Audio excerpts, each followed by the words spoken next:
नमस्कार, मैं हूं अनुराग दीक्षित। आप देख रहे हैं बैटल ऑफ बंगाल। जी हां, बंगाल में चुनाव को लेकर जबरदस्त हलचल है। बैटल ऑफ बंगाल में एक एक बड़ी खबर हम आपको दिखा रहे हैं। लगातार टीएमसी में चुनाव से पहले झटके पर झटके भी मिल रहे हैं। टीएमसी के बागियों में अब शुभेंदु के भाई का नाम भी जुड़ चुका है। उधर ममता बनर्जी आज से 4 दिन के उत्तरी बंगाल के दौरे पर हैं। बंगाल चुनाव में ओवैसी भी ताल ठोक रहे हैं। 7 फरवरी को पीएम मोदी बंगाल के दौरे पर होंगे। बंगाल से जुड़ी हर बड़ी खबर और उससे जुड़े हर पहलू को हम आप तक पहुंचाते रहेंगे। इस वक्त आप 5 तस्वीरें देख रहे हैं बंगाल के सियासी घमासान से जुड़ी।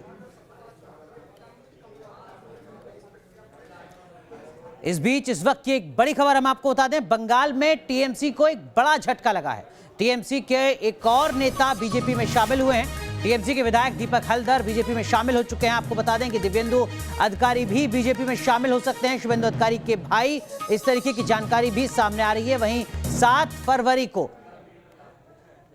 दिव्येंदु अधिकारी बीजेपी में शामिल हो सकते हैं। इस तरीके की जानकारी इस वक्त सामने आ रही है। 2 तस्वीरें आपके सामने देखिए। लगातार अभी चुनाव की तारीखों का ऐलान नहीं हुआ है, लेकिन उससे पहले तृणमूल कांग्रेस के भीतर जो सियासी फूट है वो नजर आ रही है। हमारे सहयोगी तपस सेन गुप्ता हमारे साथ ग्राउंड जीरो से जुड़े हुए हैं। तपस, जिस तरीके की तस्वीरें लगातार सामने आ रही हैं, टूट की खबरें लगातार सामने आ रही हैं, तृणमूल के सामने बड़ी चुनौती।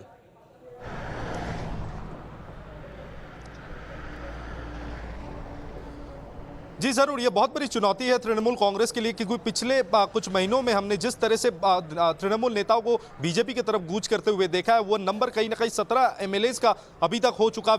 17 विधायक अभी तक कैंप शिफ्ट कर चुके हैं। अभी जो आखिरी नाम आया है वो दिलीप हल्दार का है, और जो खासकर डायमंड हार्बर से विधायक रहे हैं। और जो बताया जा रहा है कि उनके बाद अब दिव्येंदु अधिकारी, जो शुभेंदु अधिकारी के भाई भी हैं, वो आने वाले दिनों में बीजेपी में ज्वाइन कर सकते हैं। 7 तारीख को नरेंद्र मोदी जब हल्दिया में रहेंगे कार्यक्रम में, वहां उनके साथ मंच में उन्हें देखा जा सकता है। तो दूसरी ओर 10 तारीख यानी 10 फरवरी को लोकसभा के स्पीकर से भी एक अपॉइंटमेंट ली गई है। ये माना जा रहा है कि शायद दिव्येंदु अधिकारी अपने पोस्ट से रिजाइन कर सकते हैं और उसके बाद शायद दिल्ली में ही वो बीजेपी में शामिल हो सकते हैं। तो एक के बाद एक लगातार तृणमूल कांग्रेस के नेता बीजेपी में ज्वाइन कर रहे हैं, और जो सबके तरफ से ये कहा जा रहा है कि वो काम नहीं कर पा रहे। तो ये एक तरफ से बहुत बड़ी चुनौती है लोगों को तक पहुंचाना तृणमूल कांग्रेस के लिए, खासकर ममता बनर्जी के लिए, कि क्यों इन लोगों को काम करने नहीं दिया जा रहा है। करप्शन चार्ज बीजेपी का आरोप रहा है। तो ये बहुत बड़ी चुनौती दिन ब दिन बढ़ती जा रही है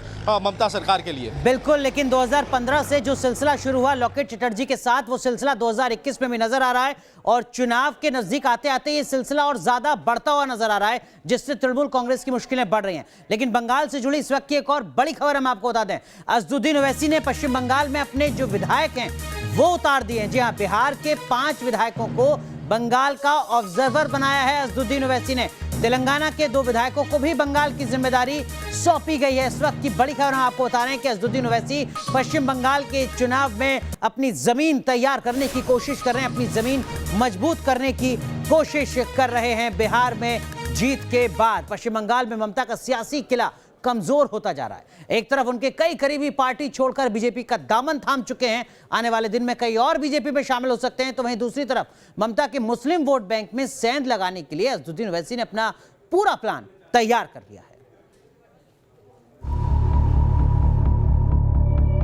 बंगाल विधानसभा चुनाव से पहले टीएमसी प्रमुख ममता बनर्जी की मुश्किलें बढ़ती जा रही हैं। उनकी सरकार में कई मंत्री, विधायक और नेता पार्टी छोड़कर बीजेपी ज्वाइन कर चुके हैं।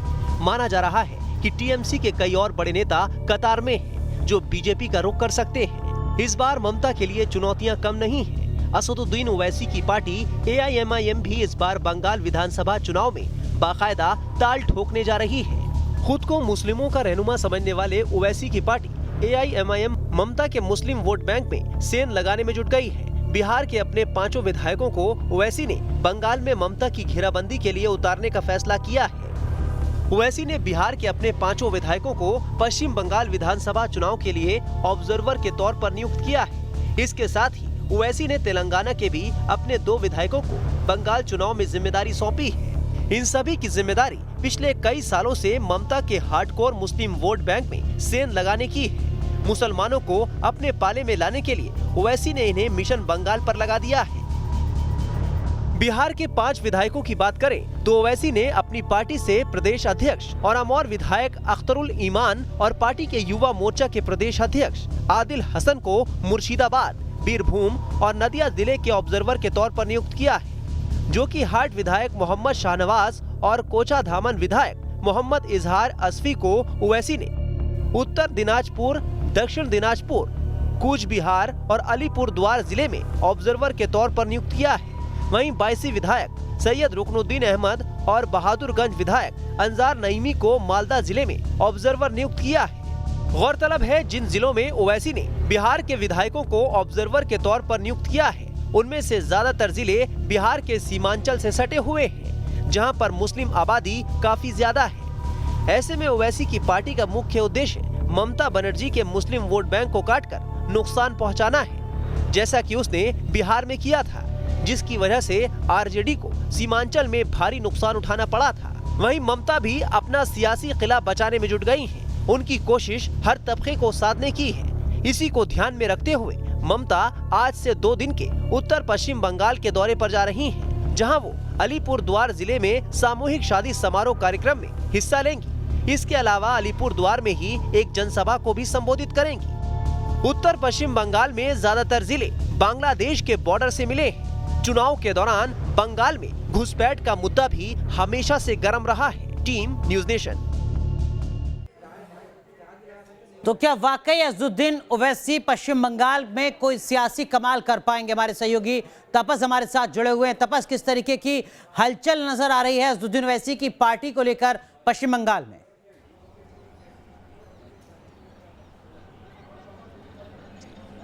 देखिए, असाउद्दीन ओवैसी का पश्चिम बंगाल में आना और अब्बासुद्दीन सिद्दीकी के साथ उनका गठबंधन कहीं ना कहीं जो बंगाल का चुनावी इक्वेशन है वो कहीं ना कहीं बदल सकता है, ये जानकार बता रहे हैं। खासकर तृणमूल कांग्रेस के लिए हानि पहुंचा सकता है। हम इस समय मालदा में मौजूद है और मालदा भी अल्पसंख्यकों का गढ़ माना जाता है। और आज और पिछले 2-3 दिनों से हम कई लोगों के साथ बात किए और खासकर जो बॉर्डर से सटे हुए गाँव में रहते हैं और धार्मिक गुरु भी जो है इस्लाम धर्म के, उनसे भी बातचीत करके हम समझने की कोशिश की कि लोगों को क्या कहना है।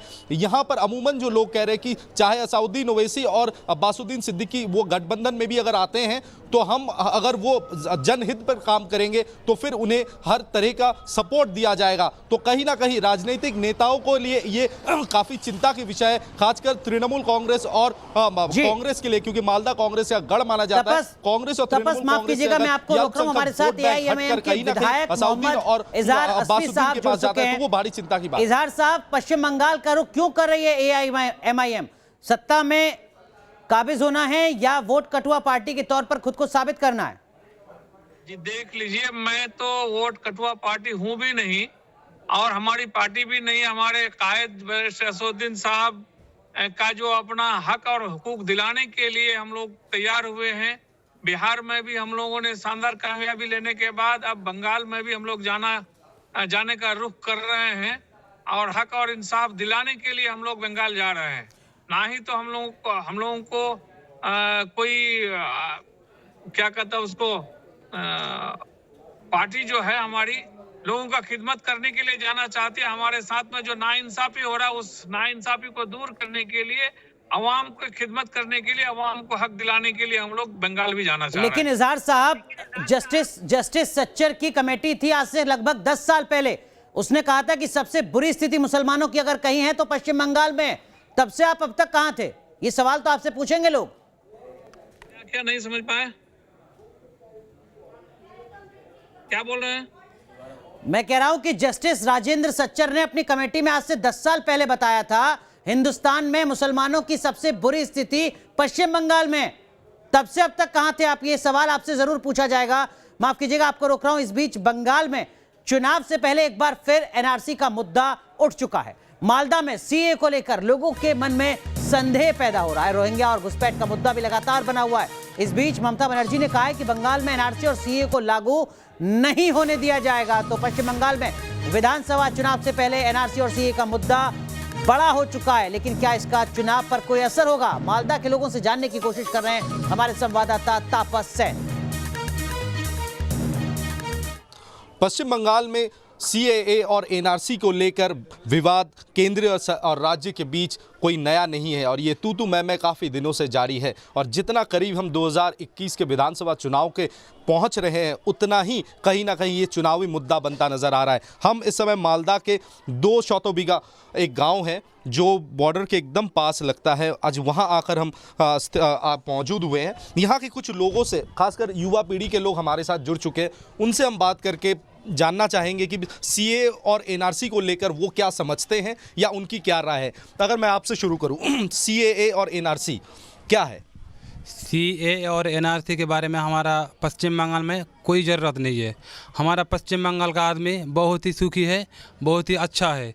यहाँ में एनआरसी और सीए कोई ज़रूरत नहीं है। हमारा पश्चिम बंगाल में जो आदमी सब है, सबके बारे में खाद्य वस्त्र और वासस्थान का ज़रूरत है, वो बिल्कुल है। तो आपके मुताबिक कोई ज़रूरत नहीं है। अगर मैं आपसे पूछूं, एनआरसी और सीए लेकर कोई आशंका मन में है? जी नहीं, एनआरसी सरकार करवाता है, इसमें हमारा आम जनता है कोई आशंका नहीं होना चाहिए, क्योंकि हम तो भारतवासी है, भारत का निवासी है। इसमें कोई दिक्कत नहीं होगी। एनआरसी हो, अमेंडमेंट बिल हो, इसमें कोई हमारा दिक्कत नहीं है। बस ये हमारा मन कहता है। क्या आप लोगों को लगता है कि एनआरसी और सीए को लेकर एक बहुत बड़ी राजनीति हो रही है सिर्फ चुनाव को सामने रखते हुए? এটা স্যার রাজনীতি এনআরসি আমাদের পশ্চিমবাংলাতে দরকার নাই। কোনো রাজনীতি হচ্ছে না নিয়ে মনে হয়? এটা ক্লিয়ার রাজনীতি হচ্ছে স্যার, পশ্চিমবাংলাতে এনআরসি দরকার নাই।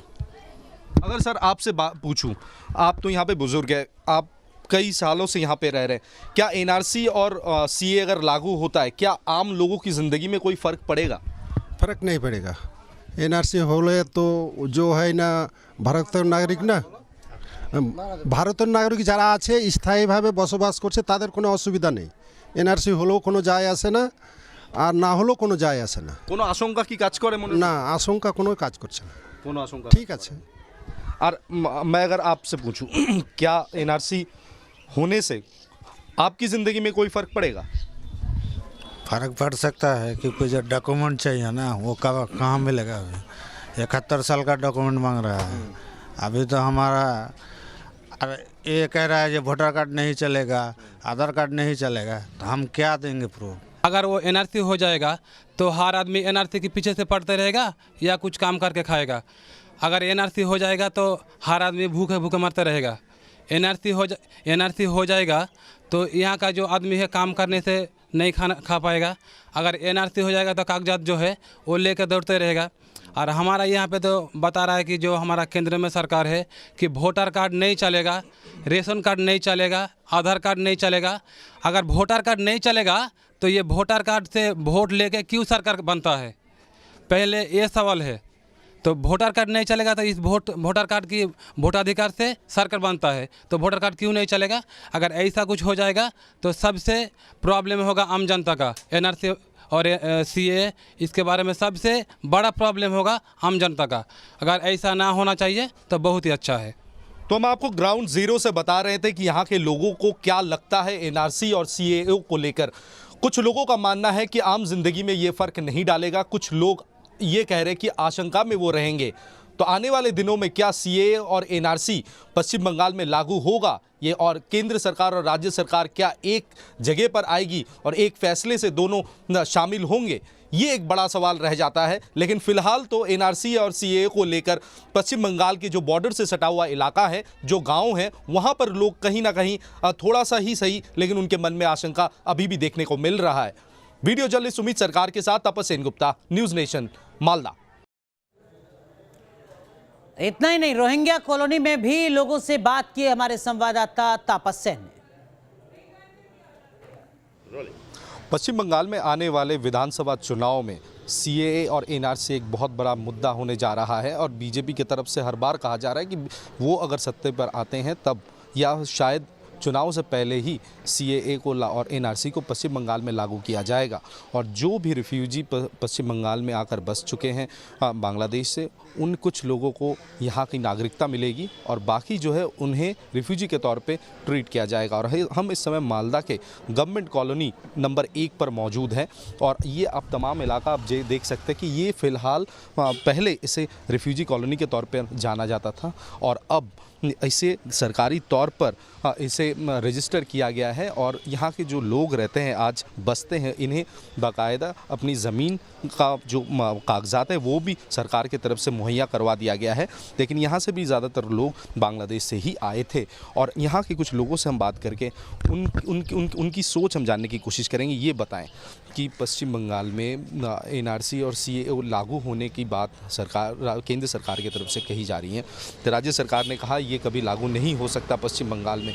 ये तो एक रिफ्यूजी कॉलोनी है जहाँ लोग बांग्लादेश से आके बसे थे। तो आप लोगों के मन में क्या कोई आशंका है कि सीएए एनआरसी होने के बाद शायद यहाँ जो आप लोग बसते हैं तो आप लोगों को कोई खतरा महसूस होता है क्या? अभी আমি বাংলায় বলছি। আমার বক্তব্য হচ্ছে যে সিএ বা এনআরসি এই সমস্ত জিনিস চালু যদি করে কেন্দ্রীয় সরকার তাহলে এটা আমার ওপিনিয়ন হচ্ছে এটা একটা ভুল পদক্ষেপ। इनका कहना है कि अगर केंद्र सरकार की तरफ से इस तरह का कानून को लागू किया जाता है तो वो गलत होगा। कहीं ना कहीं दिल में आशंका भी है कि आने वाले दिनों में उनका या उनके परिवार का भविष्य क्या होगा। आप यहाँ रहते इस इलाके में? हाँ, इसी इलाके में रहता हूँ, पास में बगल में। एनआरसी और सीएए लोग को क्या सोच है? सोच अच्छा है, फिर भी सभी लोग के अंदर डर भी है, अगर हो जाएगा तो क्या होगा, इसी बात का आशंका है सबका। जो आदमी रहता है ना, जो नेता लोग रहता है, वो डर पैदा कर सकता है। तो आप समझ सकते हैं कि इनका जो साफ तौर पे कहना है, इनके पास अपना जो मतदान करने का जो कागजात है वो भी है, आधार कार्ड भी है, लेकिन फिर भी कहीं ना कहीं अपने मन में एक आशंका है। और ख़ास तौर पे वो ज़रूरी जो बात कह रहे हैं कि राजनीतिक कुछ नेता है जो एक डर पैदा करने की कोशिश कर रहे हैं। तो इसको ध्यान में रखते हुए शायद बीजेपी सरकार को भी ये बात सोचनी पड़ेगी, क्योंकि पश्चिम बंगाल में जो इलाके खासकर मालदा, मुर्शिदाबाद, उत्तर 24 परगना, नदिया ज़िला है, यहाँ पर काफ़ी रिफ्यूजी बांग्लादेश से आकर बस चुके हैं, जिन्हें सरकारी तौर पर एक रजिस्ट्रेशन भी मिल चुका है पश्चिम बंगाल सरकार के तरफ से। तो अगर एनआरसी और सीए आगे जाकर लागू किया जाता है तो शायद कहीं ना कहीं वो वोट बैंक पर असर ना डाले, इस पर भी बीजेपी सरकार को गौर करना पड़ेगा। वीडियो जर्नलिस्ट सुमित सरकार के साथ तपस सेन गुप्ता, न्यूज़ नेशन, मालदा। तो हमारे सहयोगी तपस लगातार हमारे साथ बने हुए। तपस, एक चीज बताइए, जो सीए और एनआरसी का मुद्दा है, क्या ये सिर्फ मालदा जैसे कुछ पॉकेट्स पर असर डालता है या पूरे पश्चिम बंगाल की सियासत में एक बड़ा मुद्दा है?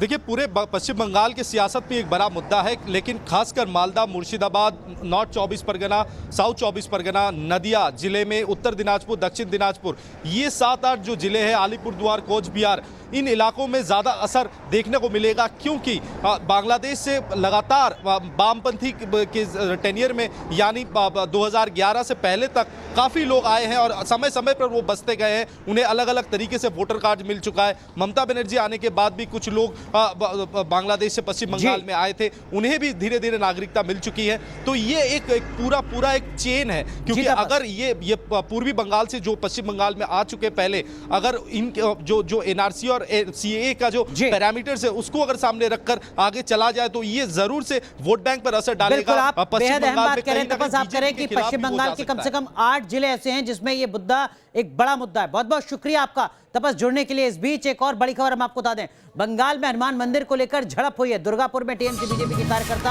आपस में भिड़े हैं और इस झड़प में कई लोग घायल हुए हैं। दरअसल में बीजेपी कार्यकर्ताओं के द्वारा बनाए जा रहे मंदिर को लेकर ये जो बवाल है यहाँ पर ये शुरू हुआ है। टीएमसी और बीजेपी के बीच में ये भिड़ंत हुई है। मंदिर पर घमासान देखने को मिल रहा है पश्चिम बंगाल में। अक्सर कहा जाता है कि सियासत क्या ना करवाए। पश्चिम बंगाल में चुनाव को देखते हुए ममता बनर्जी हर तरह के दावपेच आजमा रही हैं। अलीपुरद्वार जिले में एक सामूहिक विवाह समारोह में ममता ने शिरकत की तो वहां पर सबके साथ डांस भी किया।